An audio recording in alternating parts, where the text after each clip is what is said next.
Shotgun Gin.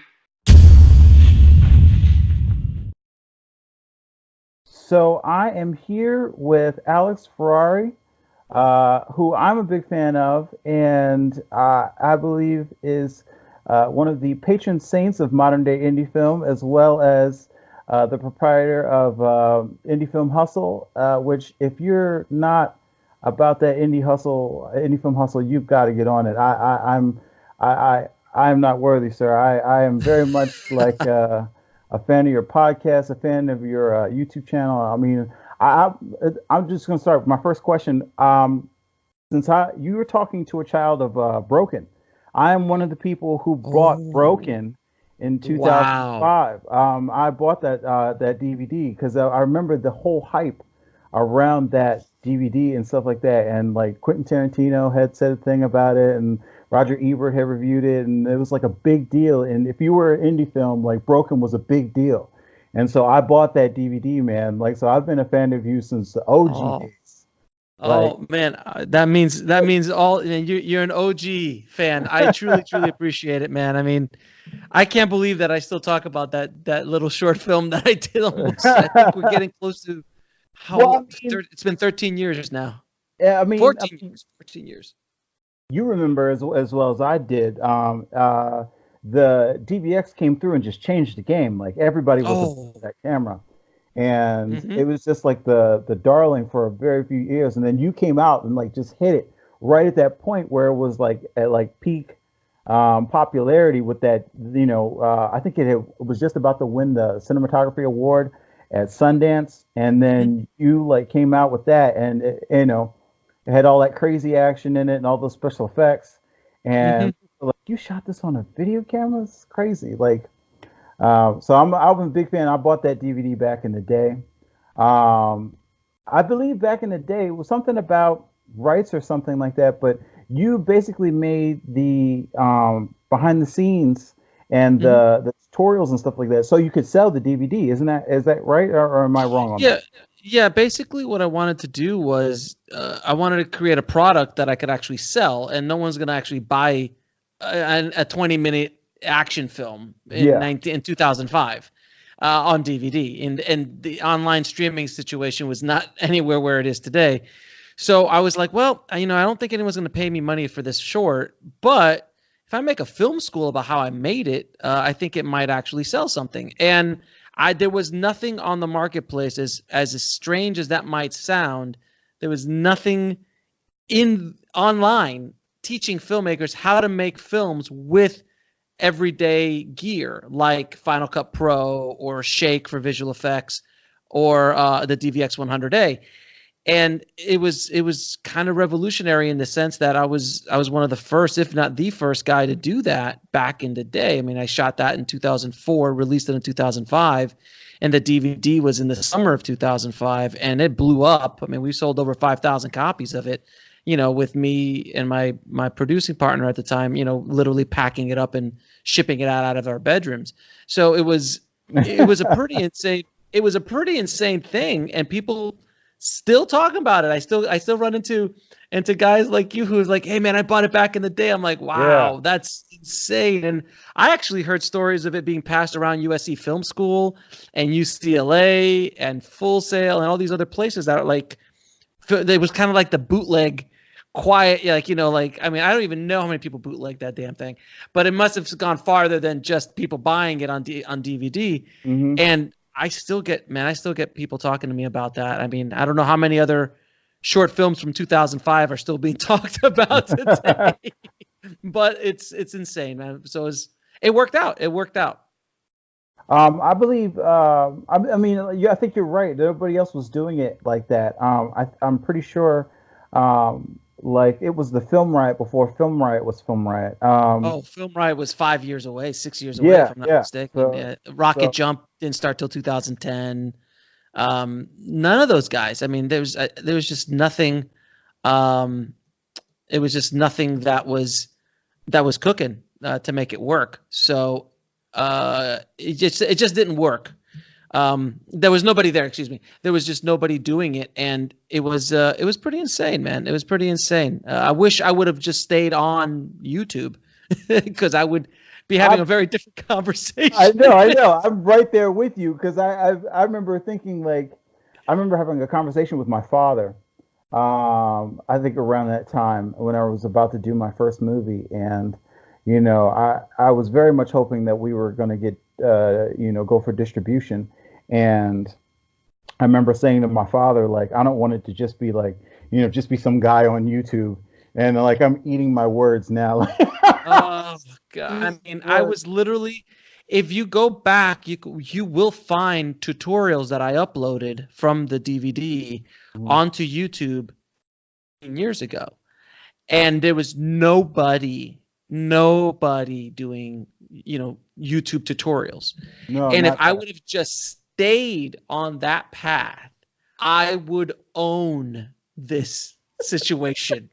I would have owned it all. Yeah. I would have. I mean, it was because there's just nobody doing it. There was nobody. And it was, and I've told this many times in many interviews. It's like it was the ego. It was that stupid ego of mine saying, "I'm a filmmaker. I'm not a teacher. I don't want to teach filmmaking. I want to make movies." Scorsese didn't have to upload stuff to YouTube. Right. Spielberg didn't upload, and I kept.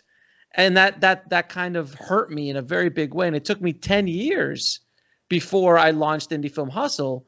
And I went back to basically my roots of 2005 when I started the Broken DVD. And, and then Indie Film Hustle took off after that. But I could have literally, I mean, you have no idea. It's kind of like, I wish I would have bought Apple at $6. Like, it's like, it's like, I remember when Apple was $6 and I was an Apple fan back then. I'm like, oh, I should probably buy some stock. Well, no. Yeah. Late now. Speaking of Spielberg, though, were you also on that show On the Lot? That was you, right?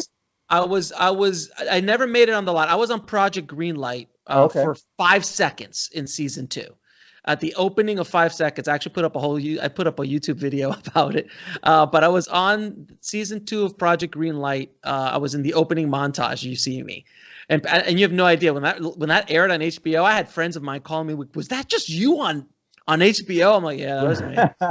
But I actually made On the Lot. I actually made it to the top 40 or top 30 filmmakers to make it on that show, which was a Steven Spielberg reality show. Yeah. And funny enough, it was so funny that one of the main DPs that worked with the filmmakers, he's one of my best friends. Okay. And he's an ASC DP, and I was like, oh my God, Suki, if I could get on with you, that would be just like the most insane thing ever. But unfortunately, I didn't make it. I wasn't good enough television. I was, it's just the way it was. But yeah, I went down the reality show route twice, and I'm honestly glad I never got on any of them. I think it would have really kind of hurt me in a lot of ways if I would have gone on. On the Lot didn't do anything for anybody really. I think some of the directors went on and like started doing a lot of visual. One of them did a lot of visual effects and maybe directing commercials and stuff, but nobody blew up out of any of those shows. Like blew up, but a lot of them did get careers and started working TV and stuff. But it's just not for me. I think what a lot of those reality TV for like filmmakers showed is that even if you get quote unquote keys to the kingdom, it's not easy. You know what I mean? Like every one of those Project Greenlights, when those folks got there, it just was one nightmare after another. And then what did you hear about from like some? It's not like any of those movies, even with the backing and the show behind it, really took off. And Project Greenlight was pretty big. And Project Greenlight was a pretty big show.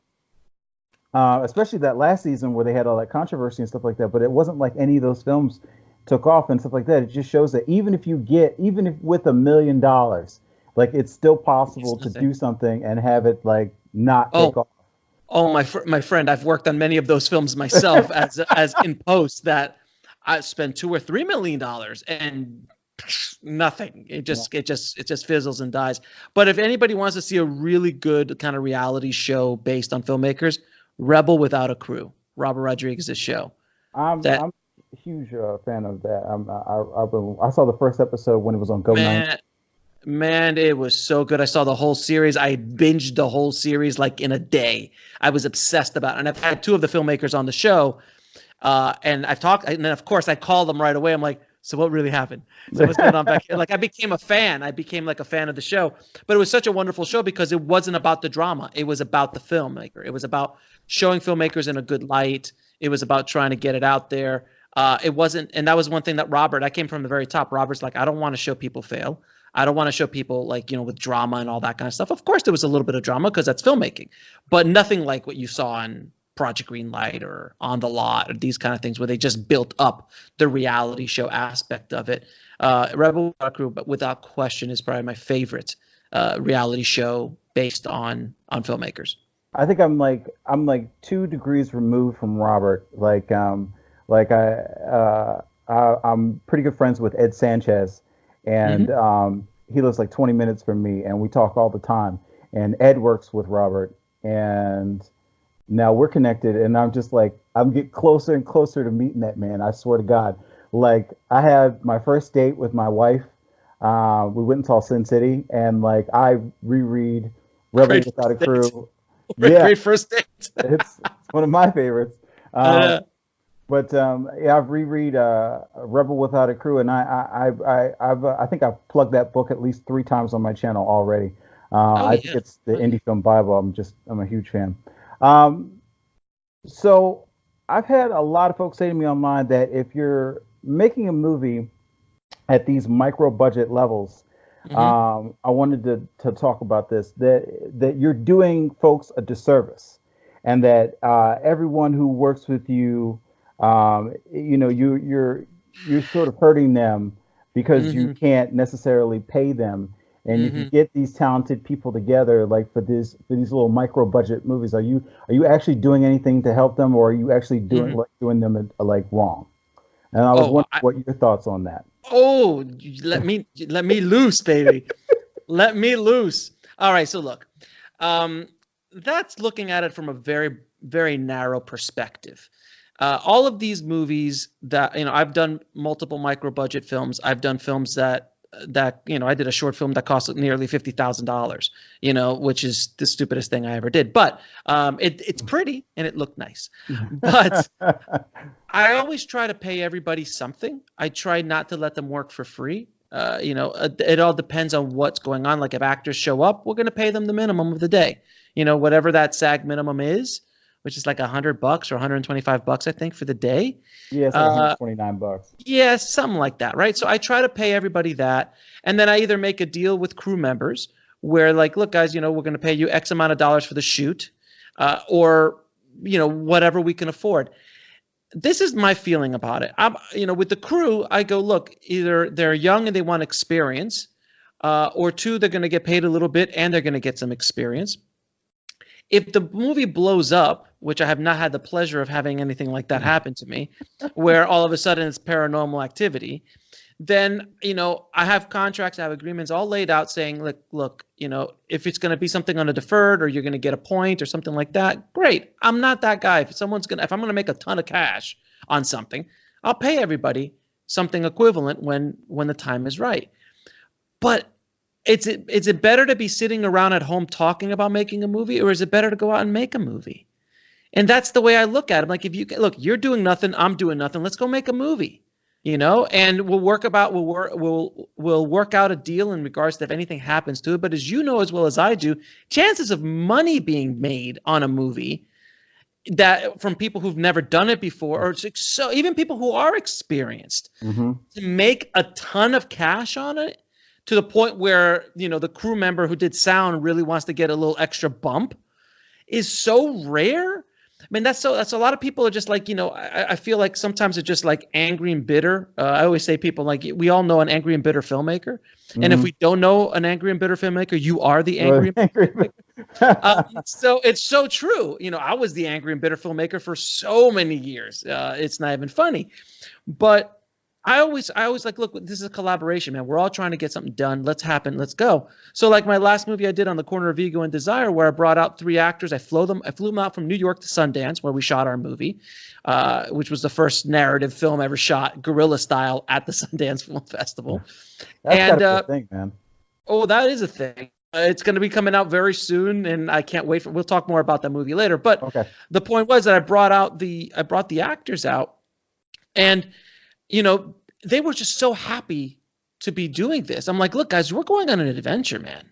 Like, you know, I don't know what's going to happen with this movie, but whatever does happen, at the end of the day, at least you're going to have 20 years from now, you're going to have the story of that time you shot a movie at Sundance. Like, this is a once in a lifetime experience. It's not something that everyone's going to be able to say they've done. It's something that you could put on your mantle and you know, and put another notch on the belt, if you will, on something that just really is a unique experience. Everyone got paid something. It wasn't extravagant. It wasn't, we made the movie for like $3,000, I think, $3 to $4,000, something like that for the entire film. We shot the whole thing in about 4 days, 36 hours, if I'm not mistaken, of production time. And I've done that. But they're extremely happy about the whole experience. They're so happy, like, one of them just flew out for the North American premiere at the Chinese theater that we just had here in Hollywood, and they flew out. They're super excited. Actors in general want to be part of something. People in general want to be part of something. So if you can provide, as a filmmaker, if you can provide, some sort of journey or adventure for them to go on, as long as you don't abuse that situation, I think it's a win-win for everybody. I know guys who abuse the hell out. They'll get interns to come out and they'll just beat them up for 18 hours. I'm not that guy, man. I've been around too long. I know what it's like. I'm not going to do that to you. We're going to come out. We're going to work. Everyone's going to get paid a little something, and we're going to have some fun with it. At the end of the day, that's the other thing, is that everyone that works with me knows that people are going to hear about this. This is not going to die on a shelf somewhere because it's me. So I will market it. It will get seen. And I also leverage Indie Film Hustle, and I leverage my experience and whatever credibility I might have from years of working. So they know I'm serious. This is not just like I'm 15 years old, let's go make a movie. It's a little bit different. So it's more of an experiment. Like, it honestly is. Like, when I showed up at Sundance, I'm like, when I left Sundance, I'm like, I don't know if I have a movie. Maybe. We'll find out when we get home. Like, it's a real experiment. Same thing happened with my first film, This Is Meg. Like, it was an experiment on how I did it. So everybody in that first film that I did, I had huge stars in it. Not huge stars, but very seasoned actors, people who've been on major TV shows and been in major movies, worked with huge directors, and they just showed up for the day as a favor. They all got paid, but as a favor to my star, who was good friends with her, Jill. So she pulled a lot of favors because she was a producer and it was about her life and all this kind of stuff. And it worked out, and I got some amazing cast. But everyone just showed up and enjoyed the process. And I can't tell you how many those seasoned actors came to me up afterwards. I'm like, my God, Alex, I can't tell you how much fun I had. Like, this is the most fun I've ever had. And I never shot more than 8 hours. It was insane. Like, they were just like, are we done? I'm like, yeah, we're good. We shot the heck out of this. We're done. They're like, I can't believe you shot so quickly. And we had so much fun. I'm like, it's what it's supposed to be like. So there's a lot of benefits to that. And a lot of people who, oh, it's $1,000, but you're not paying anybody. You know what, man? We're all making a movie. So Ed Burns does this. Mm-hmm. Ed Burns has shot 10, 15 of these kind of micro budget, under $10,000 movies. $15,000 on the channel as well. Me too. Me too. I love Ed Burns and I love what he does. But he brings in people and he gives them opportunities, man. This is an opportunity for people to be seen, to have something else on their reel. It's just a win-win for everybody. It's not like we're not pulling a James Cameron here. You're not going to be on set, or Kubrick. We're not going to be on set for 9 months. Right. You're not going to be financially, destroyed by working on a film for a week. You have to figure it out, financially for yourself, jobs and all that kind of stuff. But if you could do it, why wouldn't you do that? Like, why wouldn't you, as an actor or as a crew member who's just coming up, or and there's a lot of little tricks of the trade of how to, work with, seasoned crew. I'm like, maybe if you hook me up with I'm a working director. So I'm like, guys, come do me a favor on this one, and I'll make sure you get on my next paying gig, and things like that. And it works out. I've never had a disgruntled crew member. I've never had a disgruntled actor. And I've been doing this for 20 odd years. Because I'm very upfront with the situation. And again, if we pull a Paranormal Activity and the movie grosses $300 million, you know what? I'm going to throw them a bone. Right. Why wouldn't I? That's just not cool. Of course, I don't know what the size of that bone might be, and I don't know what size of the bone they want of that. And that's when egos start getting into play. So you have to have all that laid out very, very clearly in contracts and agreements before you ever walk on the set. Because if you don't, that will bite you in the butt, and that's where problems can occur, and that's where your movie can't get released because this person's like, oh, I didn't get paid. I'm like, nope, Here's the pay. Here's the agreement. Here's the deal memo. This is what we agreed upon. You have to have all that kind of stuff laid out first prior to getting on the set. But again, it's a long answer to a short question. But bottom line is, if you're gonna go, there's no downside for me.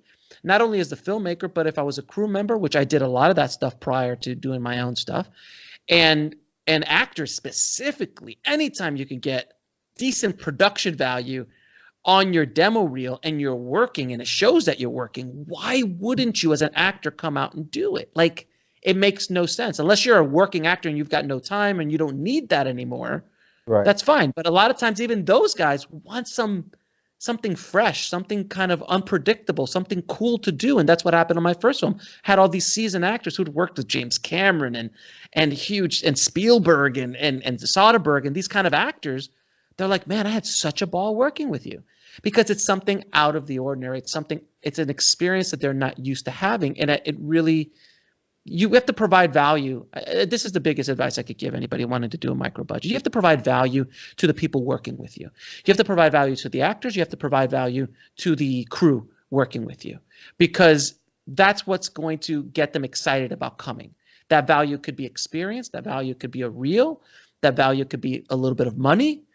All of that stuff, you have to provide that value, and really, you have to become a marketer on selling yourself and your project. You know, because I actually, when I went to go cast for Ego and Desire, I reached out to a bunch of LA actors.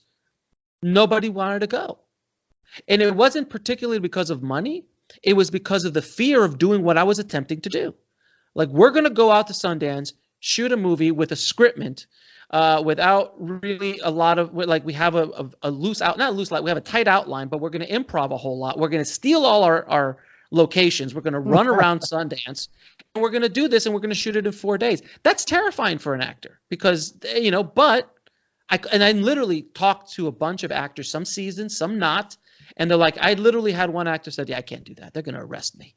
Like, literally, I'm like, that's cool. I'm glad you said that now. And I didn't fly you out to Sundance, because I can't have that. I can't have somebody who's fearful. I need someone who is as ballsy and fearless as I am, and understand that I'm there to understand that I'm there to protect them, and we will make this thing happen. And I got a lot of theories of how and why I was able to shoot at Sundance, but I had to go to New York. I literally had a friend of mine who was a tribe member from Indie Film Hustle, who interviewed me. I think it was like episode 82 or something like that. He wanted to interview me, or 182. I don't even remember. And he wanted to interview me because he wanted my audience to know a little bit more about my story, because I hadn't talked a lot about it. So I reached out to Rob. I go, Rob, man, I have a part for you. You want to do it? He's like, absolutely. And then like a week and a half before it's Sundance, I still hadn't had my other two main actors. And I'm like, Rob, I need some actors. He's like, I got you. He sent me a bunch of stuff. I recorded over Skype. I cast them over Skype, and then the first time I saw them was at Sundance. Like, but they were all like, "We're in. It's not. We got you. It's not a problem," because they were hungry. They were so hungry, and I was lucky to get talented actors who, you know, were seasoned and had some stuff on it, maybe a credit or two under their belt, but they were young, and that's exactly what I wanted. I wanted someone like that to come on with me, where I can guide them, and it was also all of their first times at Sundance, so it was beautiful method acting, because they were just like, they were like looking around like exactly who the characters were, like impressed with everything that was going on. So it was an amazing experience. So anybody out there wanting to make a micro budget film, do it. You should be making 5 or 6 of them a year, and each of them should be $1,000 to $5,000. Figure out how to make money with them, and go for it, you know, or save up and do one and keep going and keep going and keep going, because, man, you could talk about it all you want, right? Yeah, I mean, I think I was very much inspired by Mark Duplass's keynote, which I know you've seen as well. And I kept thinking to myself, having made a movie for as low as $4,000, and I was thinking, what does $1,000 movie look like? And then I was thinking, like, $1,000 movie is something that you can save up for just by, like, well, I'm just going to cut out beer, you know, for like 6 months or something. No Starbucks for 6 months. Right, exactly. Something that you can just get, you know, I'm going to just cut this creature comfort out, and then you can save up for it and toss a little money here, work a few extra hours at work or something like that. $1,000 is something that you could, put together. But if you have $1,000, like, what are you spending the money on, and can that other film actually be good? And that's what I'm hoping to prove, is that you can make $1,000 movie that has great story and looks good, and you can do it using your phone.